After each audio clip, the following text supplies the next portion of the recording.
Adventista Sucatinga, Beberibe 7, no YouTube. Vamos lá, mas antes, deixe seu joinha ou seu like, se inscreva em nosso canal e deixe sua presença do dia nos comentários para você receber a sua presença aqui no canal. Agora, sem delongas, vamos à lição desse dia. Bom estudo!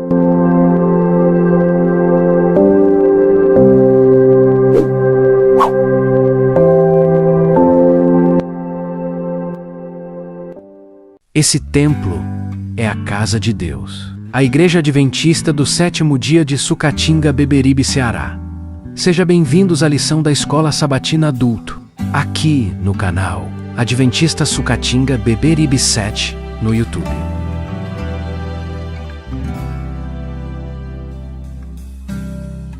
Foi muito tempo pra juntar economias e comprar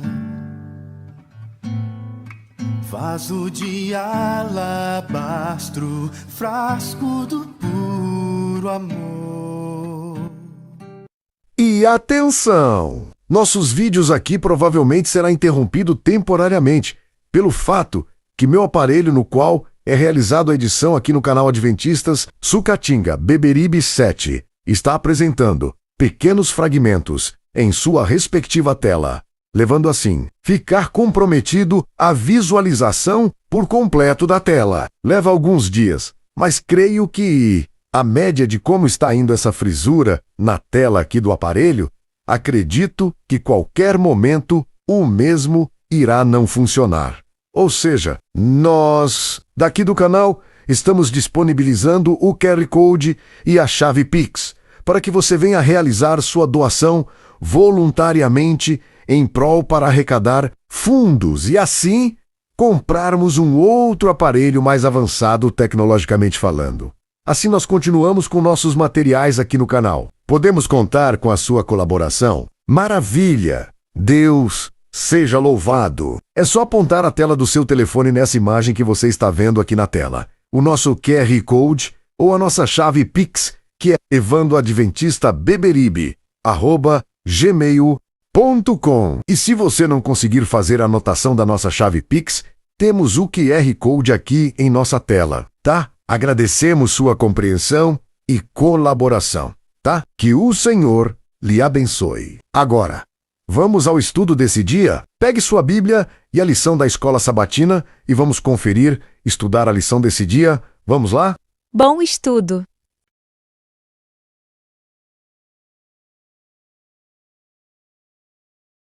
Ora, a fé é a certeza de coisas que se esperam, a convicção de fatos que não se veem. Hebreus 11,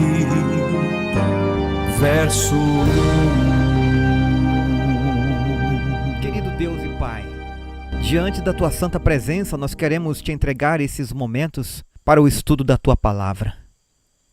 Que o Teu Espírito Santo venha nos capacitar, nos usar, nos ensinar.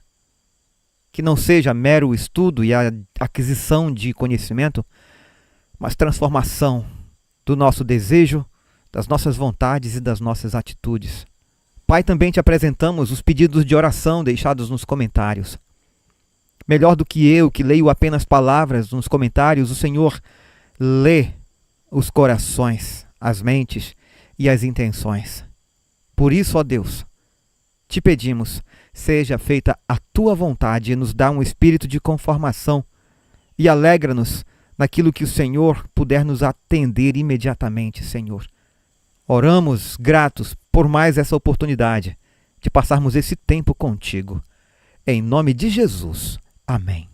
Seja muito bem-vindo! Estamos estudando a lição 8, Vivendo pela Fé. Hoje é domingo, 17 de maio, e o tema de hoje, basta um sinal.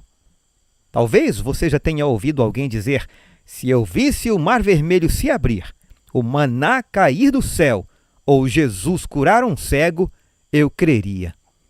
Ou, porventura, você mesmo já tenha pensado assim.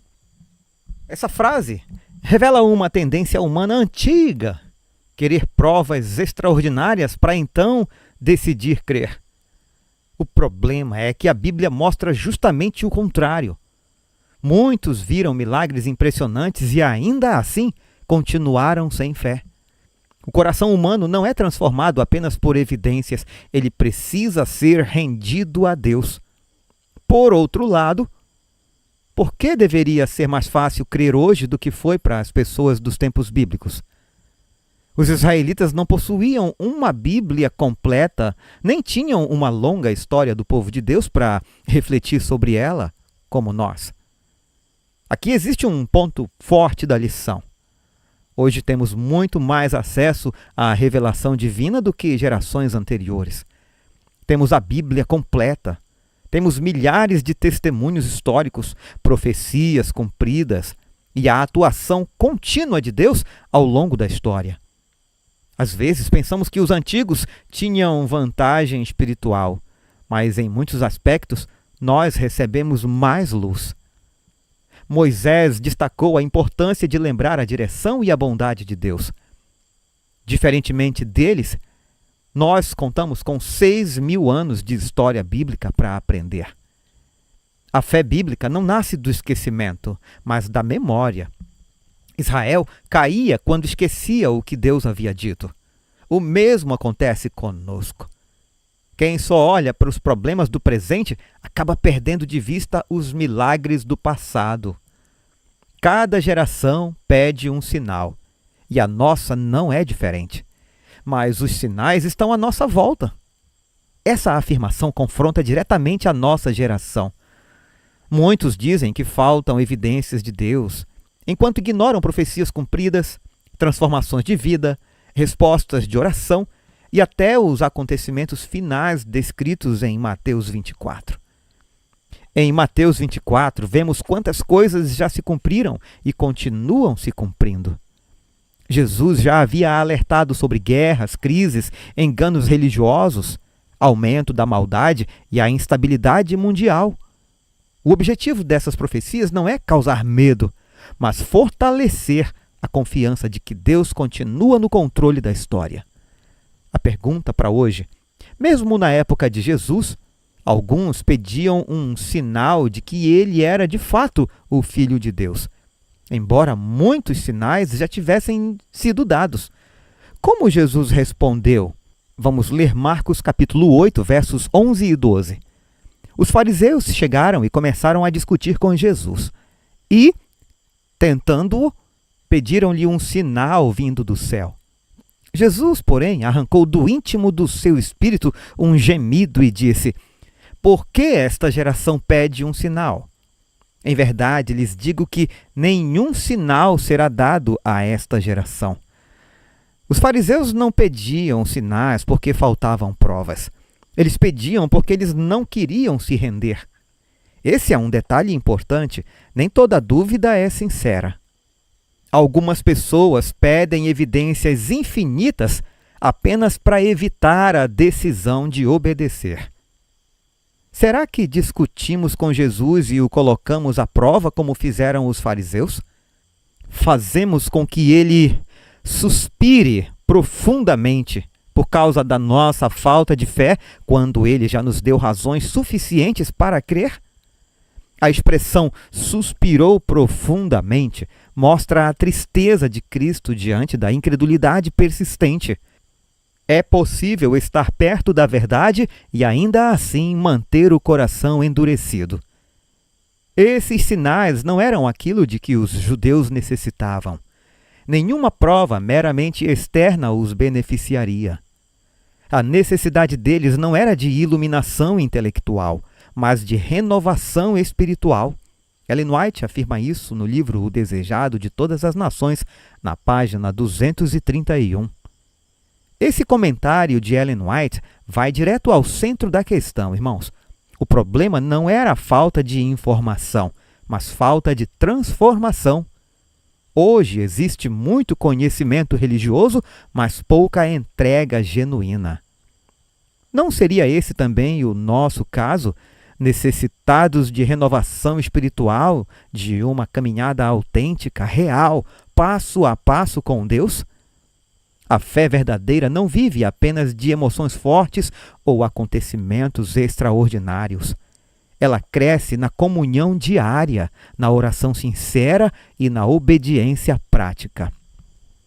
Talvez não precisemos de mais um sinal, porque temos muita luz ao nosso alcance, especialmente em nossa própria Bíblia. Muita gente procura manifestações espetaculares enquanto a Bíblia permanece fechada. Deus já revelou claramente o necessário para a salvação. Em vez de fazermos Jesus suspirar profundamente por nossa falta de fé, lembremos o que ele disse a Tomé: bem-aventurados são os que não viram e creram.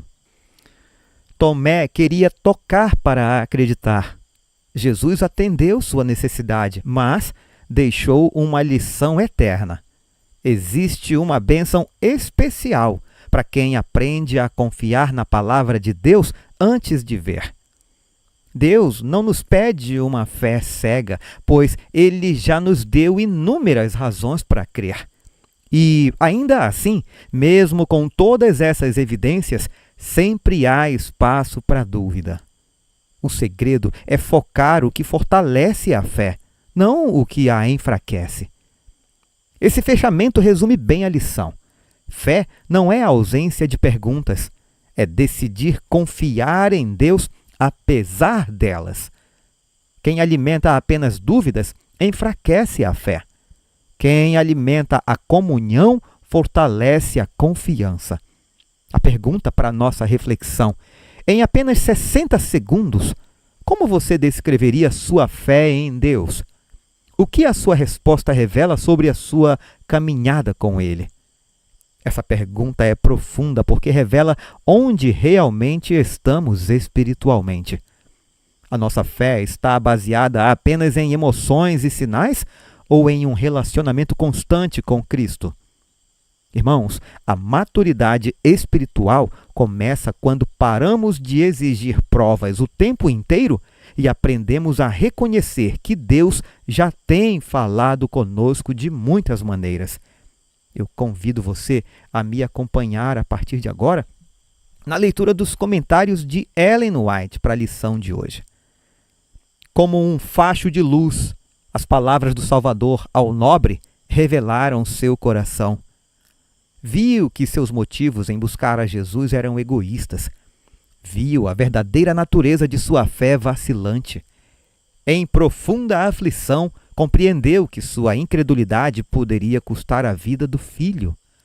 Percebeu que estava na presença daquele que lia os pensamentos e a quem tudo era possível. Em angustiante súplica clamou: Senhor, desce antes que meu filho morra. Sua fé apoderou-se de Cristo como a de Jacó, quando, lutando com o anjo, exclamara: Não te deixarei ir, a não ser que me abençoes. Ele venceu assim como Jacó.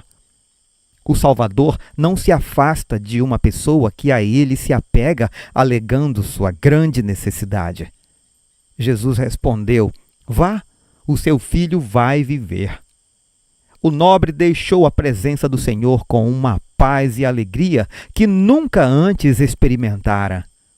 Não somente havia crido que seu filho seria restabelecido, mas com firme confiança esperou em Cristo como o Redentor.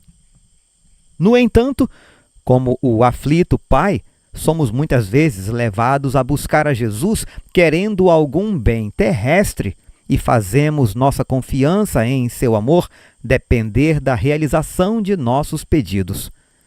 O Salvador deseja nos dar uma bênção superior àquela que lhe pedimos. Ele atrasa o atendimento de nossos pedidos para nos mostrar o mal que existe em nosso coração e nossa profunda necessidade de sua graça. Deseja que renunciemos ao egoísmo que nos leva a buscá-lo. Confessando nosso desamparo e necessidade, devemos confiar nossa vida inteiramente ao seu amor. O nobre queria ver atendida sua oração antes de crer. Entretanto, teve de aceitar a palavra de Jesus de que seu pedido fora atendido e a bênção concedida. Nós também devemos aprender essa lição. Acha-se mesmo diante de nós o dia em que Satanás apresentará numerosos milagres para confirmar a fé de todos quantos andam em busca dessa espécie de prova. Quão terrível será a situação dos que fecham os olhos à luz da verdade e pedem milagres para os firmar no engano. O inimigo está se preparando para enganar o mundo inteiro por seu poder operador de milagres. Ele se apresentará como os anjos de luz e personificará Jesus Cristo. Ao ampliar seu poder, ele há de realizar verdadeiros milagres.